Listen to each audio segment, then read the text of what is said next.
Transgender people have become much more visible in recent years, but coming out as trans is often scary, and having a supportive family can make all the difference, especially for young people. KJZZ's Stina Sieg introduces us to an East Valley family in which children and adults are learning what it means to be trans from one another.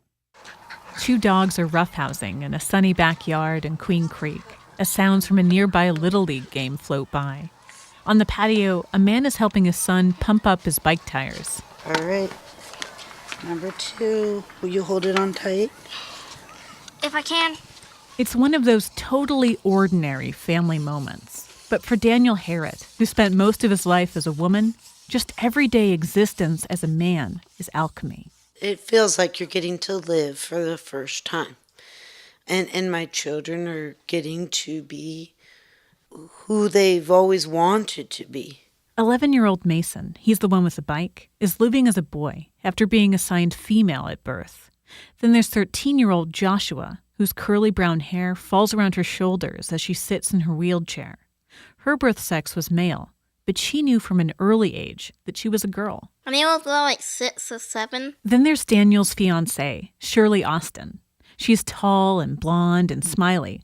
And transgender, too. The whole family is in transition. All 4 of them.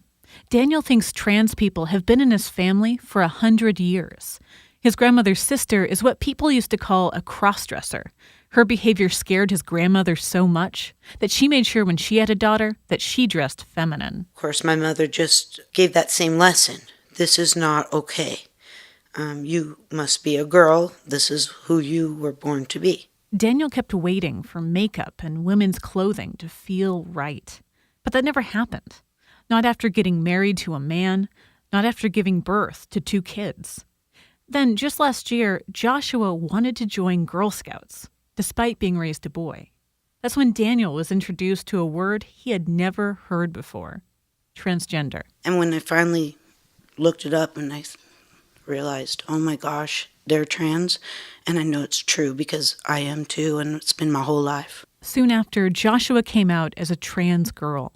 Mason came out as a trans boy. And Daniel cut his hair and went shopping in the men's section. I opened my eyes, looked in that dressing room mirror, and went, oh, this is it. This is perfect. This is me. About that same time, Daniel met Shirley, who was volunteering at this nonprofit for parents of trans youth.